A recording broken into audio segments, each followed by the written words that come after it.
बच्चों, मैं आपको कक्षा 9 का फर्स्ट चैप्टर अध्याय फर्स्ट पढ़ा रही हूँ, जिसका नाम है फ्रांसीसी क्रांति। इस बुक का नाम है, सबसे पहले आपको बुक को पता है। इस बुक का नाम है भारत और समकालीन विश्व। क्या नाम है बुक का? भारत और समकालीन विश्व। ये बच्चों हिस्ट्री की बुक है। तो इसमें फ्रांसीसी क्रांति के बारे में आपको चैप्टर पढ़ाया हुआ है। 14 जुलाई सन 1789 की सुबह पेरिस नगर में आतंक का माहौल था। सम्राट ने सेना को शहर में घुसने का आदेश दे दिया था। अफवाह थी कि वह सेना को नागरिकों पर गोलियां चलाने का आदेश देने वाला है। लगभग 7,000 मर्द और औरतें टाउन हॉल के सामने एकत्र हुए और उन्होंने एक जन सेना का गठन करने का निर्णय किया। हथियारों की खोज में वे बहुत से सरकारी भवनों में जबरन प्रवेश कर गए। अंततः सैकड़ों लोगों का एक समूह पेरिस नगर के पूर्वी भाग की ओर चल पड़ा और बालिस बा बासलितीन किले की जेल को तोड़ डाला, जहां भारी मात्रा में गोला बारूद मिलने की संभावना थी। हथियारों पर कब्जे की इस सशस्त्र लड़ाई में बास्तील का कमांडो मारा गया और कैदी छुटा लिए गए।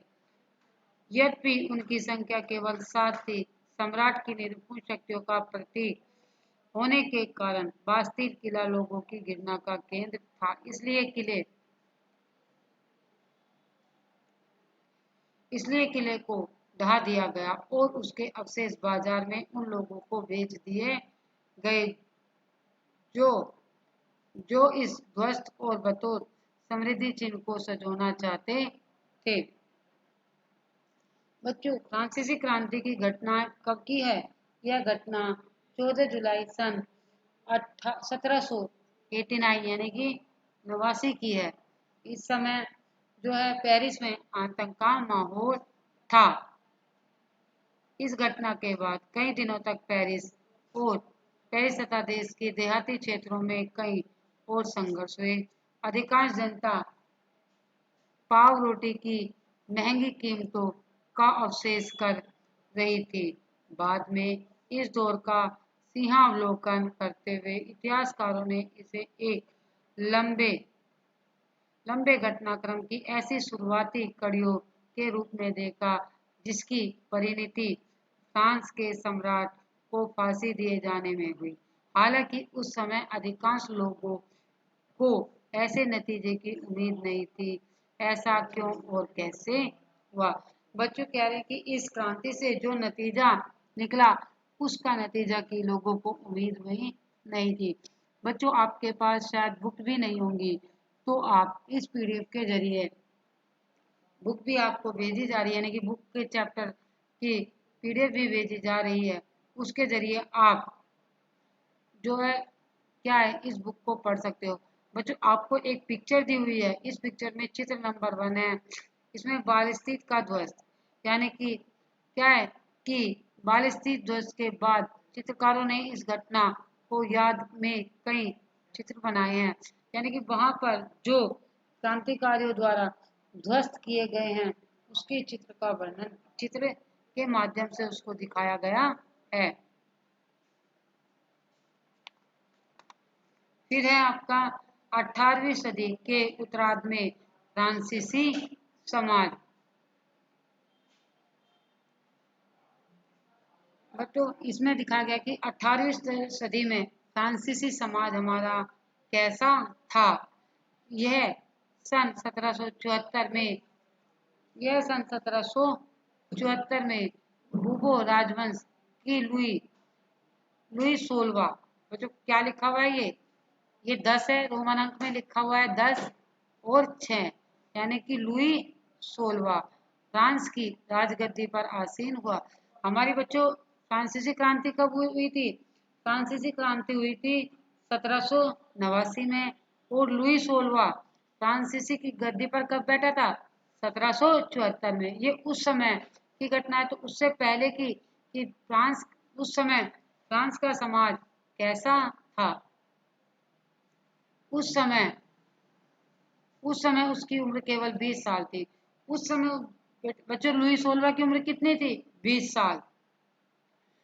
और उसका विवाह ऑस्ट्रिया की राजकुमारी मैरी एन एंटो एनेट से हुआ था। राज्यारोहण के समय उसने राजकोष खाली पाया। जिस समय मतलब उसका राज्यारोहण हो रहा था, उस समय लुई 16वां ने क्या किया? राजकोष को खाली पाया। लंबे समय तक चले युद्धों के कारण फ्रांस के वित्तीय संसाधन नष्ट हो चुके थे। यानी कि लंबे समय तक फ्रांस में युद्ध चल रहे थे, जिसके कारण जो वित्तीय यानी कि धन कमाने वाले संसाधन थे, वे सब नष्ट हो चुके थे। वसाई के विशाल महल और राज दरबार की शानो शौकत बनाए रखने की फिजूल खर्ची का बोझ अलग से था।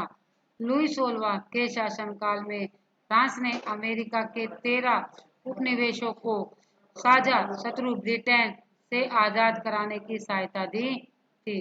इस युद्ध के चलते फ्रांस पर 10 अरब लीवे से अधिक का कर्ज और जुड़ गया।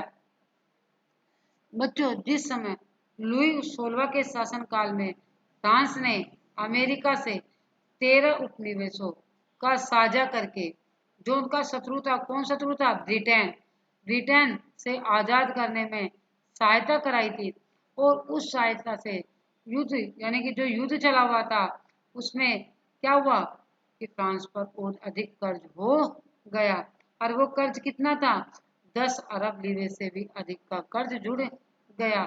जबकि पर उस समय पर पहले से ही 2 अरब लीरे के बोझ पर चढ़ा हुआ था। से कर्जदार सरकार से कर्जदार का अब 10% ब्याज की मांग करने लगे थे। फलस्वरूप फ्रांसीसी सरकार अपने बजट का बहुत बड़ा हिस्सा दिनों दिन बढ़ते जा रहे कर्ज को चुकाने पर मजबूर थी। क्या था? उस समय फ्रांसीसी सरकार जो है, जो उस पर कर्ज बढ़ रहा था, उस कर्ज को चुकाने पर मजबूर थी। और उस कर्ज का हिस्सा एक तरह से बच्चों हम कह सकते हैं ना कि ब्याज दर ब्याज बढ़ रहा था। इस समय उस कर्ज का हिस्सा फ्रांस पर दिनों दिन बढ़ता ही जा रहा था। अपने नियमित खर्चों जैसे सेना के रखरखाव, राज दरबार, सरकारी कार्यालय या विश्वविद्यालयों को चलाने के लिए फ्रांसीसी सरकार करों में वृद्धि के लिए बाध्य हो गई। यानी उस समय क्या हुआ बच्चों कि उस समय जब फ्रांस की सरकार पर कर्ज था, तो उस समय जो उसके नियमित खर्च थे, नियमित खर्च समझते हो बच्चों? नियमित खर्च जैसे क्या है? सेना पर किया गया खर्च, सरकारी नौकरियों के लिए जो तनख्वाह दी जाती है उसका खर्च, विश्वविद्यालयों को चलाने का खर्च, सरकारी कार्यालयों को खर्च चलाने का खर्च, और राज दरबार में जो राजा महाराजा थे उनका खर्च जो है करने के लिए क्या हुआ? करों में वृद्धि हो गई। और कर वो किससे लिए जाते थे बच्चों? क्या होता है कर? कर दो प्रकार के होते हैं, प्रत्यक्ष कर और अप्रत्यक्ष कर, जो जनता से ही लिए जाते हैं। तो उस समय क्या हुआ कि वे कर जनता पर क्या हुए? भारी पड़ गए और उन करों में वृद्धि हो गई।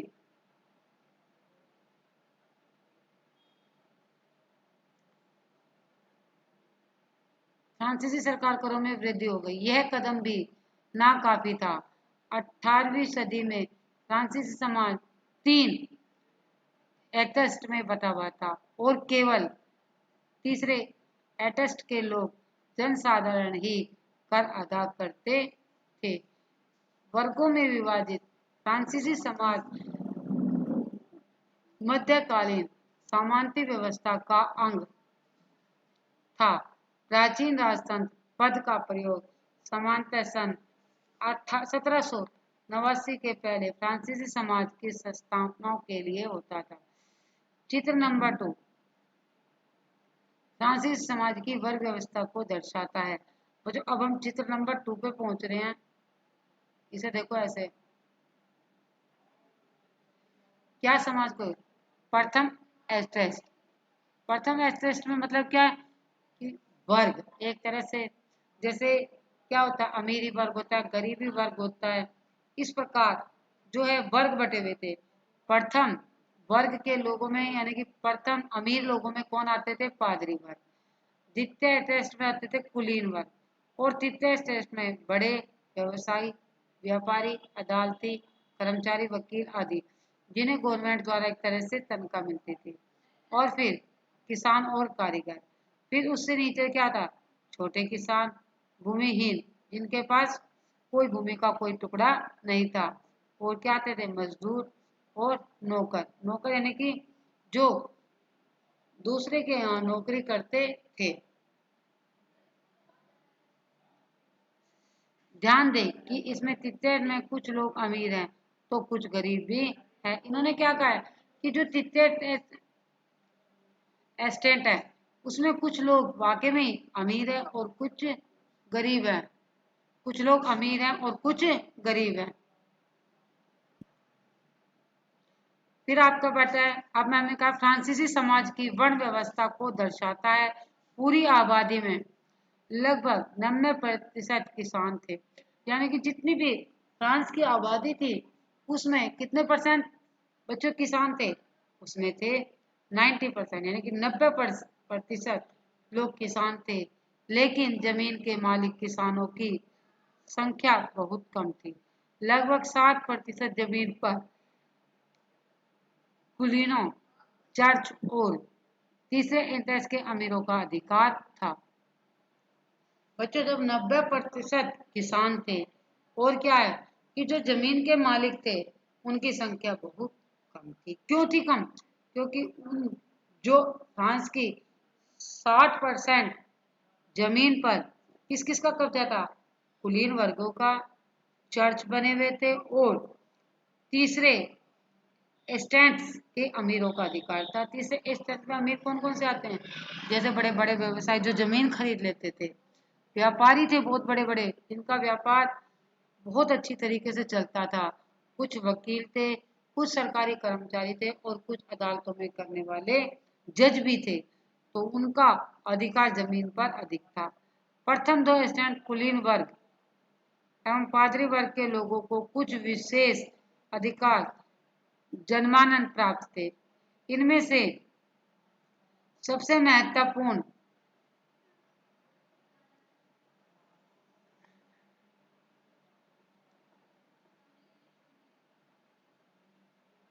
इनमें से सबसे महत्वपूर्ण विशेष अधिकार था राज्य को दिए जाने वाले करों से छूट।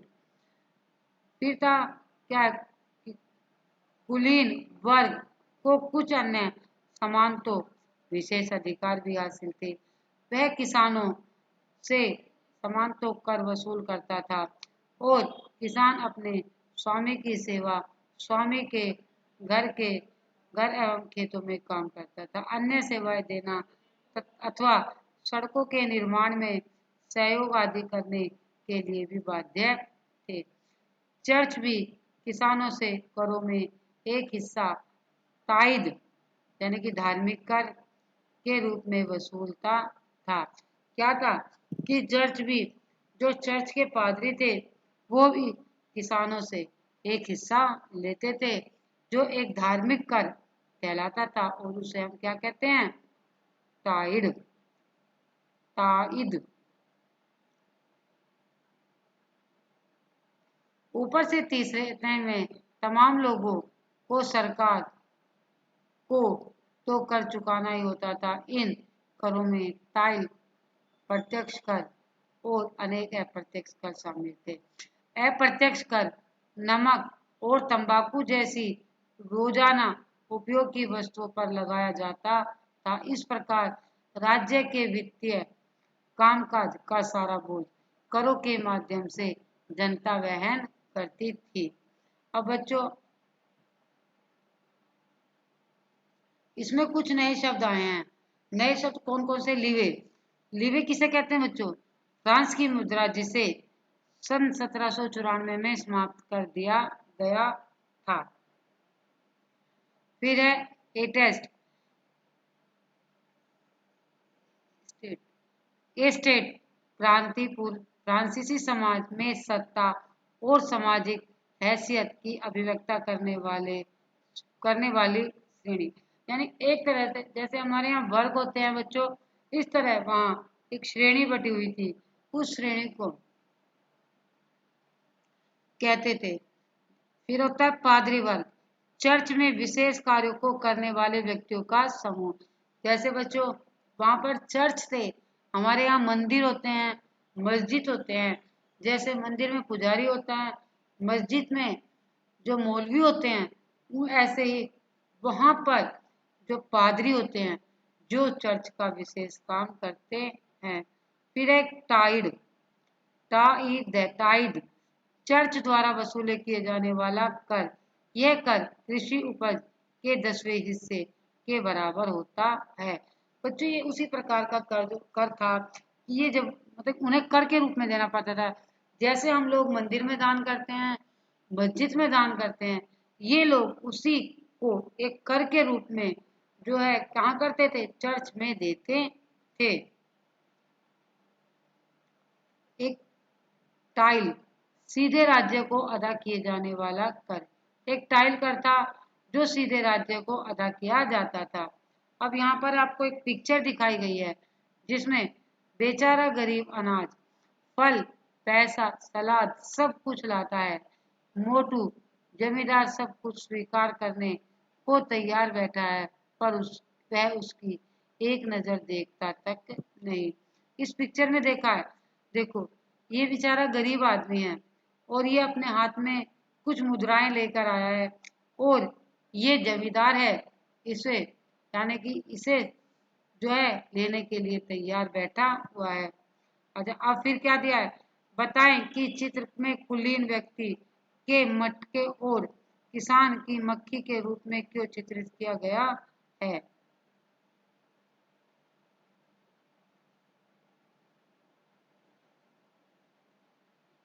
अगला शब्द है, अगली वो है जीने का संघर्ष।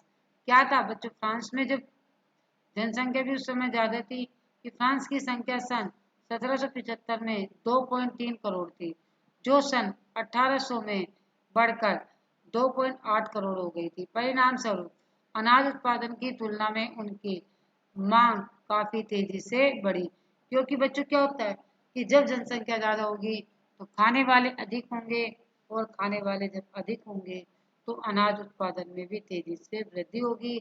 और यदि अनाज उत्पादन में वृद्धि नहीं हुई तो हमारा देश आर्थिक स्थिति से मजबूत नहीं होगा। अधिकांश लोगों के मुख्य खाद्य पाव रोटी की कीमतों में तेजी से वृद्धि हुई। अधिकांश कामगार कारखानों में मजदूरी करते थे और उनकी मजदूरी मालिक तय करते थे, लेकिन मजदूरी महंगाई दर से नहीं बढ़ रही थी। यानी कि मालिक जो मजदूरी तय करते थे वो क्या था कि उनकी जो मजदूरी थी वो महंगाई के हिसाब से नहीं बढ़ रही थी। केवल मजदूरी जो है मालिक को दोबारा दी गई तनख्वाह ही थी। परिणाम स्वरूप अमीर गरीब की खाई चौड़ी होती गई। क्या स्थितियां तब और तब और बदतर हो जाती जब सूखे और ओले के प्रकोप से पैदावार गिर जाती। बच्चों उसमें भी क्या होता था कि स्थितियां यदि देश में सूखा आ गया या ओले से क्या हुआ, फसल नष्ट हो गई, तो वो स्थिति और भी अधिक भयानक हो जाती थी। इससे रोजी रोटी का संकट पैदा हो जाता था। ऐसे जीविका संकट प्राचीन राजतंत्र के दौरान फ्रांस में काफी आम थे। अब इसमें बच्चों नए शब्द आए हैं, जीविका संकट। जीविका संकट किसे कहते हैं? ऐसी चरम स्थिति जब जीवित रहने के न्यूनतम साधन भी खतरे में पड़ने लगते हैं। अनाम, जिसका नाम मालूम नहीं।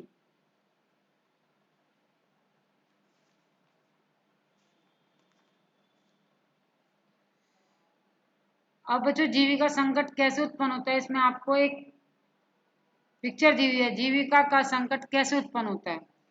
अब देखो बच्चों, फसल खराब हो गई तो जीविका का संकट उत्पन्न हो गया, खाली देखो। अब गरीब मुरब्बा पाव रोटी भी नहीं खरीद पाएंगे। फिर या कोई महामारी आ गई, जैसे भूकंप है, सुनामी है, या जो सूखा पड़ गया, फसल ही नहीं हुई, किसी भी कारण से कुछ भी हुआ, तो क्या हुआ कि जो है गरीब तबके के लोग वे क्या खाने पीने से भी मोहताज हो जाते थे। उभरते मध्य वर्ग के विशेष अधिकारों के अंत की कल्पना की। पहले भी कर बढ़ने और अकाल के समय किसानों और कामगार विद्रोह कर चुके थे, परंतु उनके पास सामाजिक और आर्थिक व्यवस्था में बुनियादी बदलाव लाने के लिए साधन एवं कार्यक्रम नहीं थे। ये जिम्मेदारी तीसरे एस्टेंट के उन समूहों ने उठाई जो समृद्ध और शिक्षित होकर नए विचारों के संपर्क में आ सके थे। 18वीं सदी में एक नए सामाजिक समूह का उदय हुआ जिसे मध्य वर्ग कहा गया। मध्य वर्ग यानी इन दोनों गरीब और अमीर के बीच का जो वर्ग हुआ उसे हमने क्या कहा, मध्य वर्ग कहा, जिसने फलते समुद्र पारी व्यापार और ऊनी और रेशमी वस्त्रों के उत्पादन के बल पर संपत्ति अर्जित की। ऊनी और रेशमी कपड़ों का या तो निर्यात किया जाता था या समाज के समृद्ध लोग उसे खरीद लेते थे। तीसरे स्टैंड में इन सौदागर एवं निर्माताओं के अलावा प्रशासनिक सेवा व वकील जैसे पेशावर लोग भी शामिल थे। ये सभी पढ़े लिखे थे और इनका मानना था कि समाज के किसी भी समूह के पास जन्माजन्म विशेष अधिकार नहीं होने चाहिए। किसी भी व्यक्ति के सामाजिक हैसियत के आधार पर उसकी योग्यता ही नहीं होनी चाहिए। स्वतंत्रता, समान नियम और समान अवसरों के विचार पर आधारित समाज की यह परिकल्पना जॉन लॉक और जॉन जैक रूसो जैसे दार्शनिकों ने प्रस्तुत की थी। अपने टू ट्रीटाइजेस ऑफ गवर्नमेंट में लॉक ने राजा के देवी और निरंकुश अधिकारों के सिद्धांत का खंडन किया था। रूसो ने इसी विचार को आगे बढ़ाते हुए जनता और प्रतिनिधियों के बीच एक सामाजिक अनुबंध पर आधारित सरकार का प्रस्ताव रखा। मॉन्टेक्यू ने दे स्पिरिट ऑफ द लॉज नामक रचना में सरकार के अंदर विधायिका, कार्यपालिका और न्यायपालिका के बीच सत्ता विभाजन की बात कही। जब संयुक्त राज्य अमेरिका ने 13 उपनिवेशों ने ब्रिटेन को खुद को आजाद घोषित कर दिया तो वहां इसी मंडल की सरकार बनी। फ्रांस के राजनीतिक चिंतकों के लिए भी अमेरिका संविधान और उसमें दी गई व्यक्तिगत अधिकारों की गारंटी प्रेरणा का एक ही महत्वपूर्ण स्रोत थी। बच्चों, आशा करते हूँ कि आपको यहाँ तक चैप्टर समझ में आ गया होगा और आशा करते हूँ कि कुछ बच्चों ने तो बुक्स भी खरीद ली होंगी। अन्यथा आपको जब इस पीडीएफ को खोलोगे तो जो भी मैंने समझाया वो आपकी समझ में आ गया होगा। इसमें इसके जरिए भी आप पढ़ सकते हो और अगले पीडीएफ में इसका नेक्स्ट पार्ट भेजूंगी। आशा करती हूँ कि इतना आपको समझ में आ गया होगा।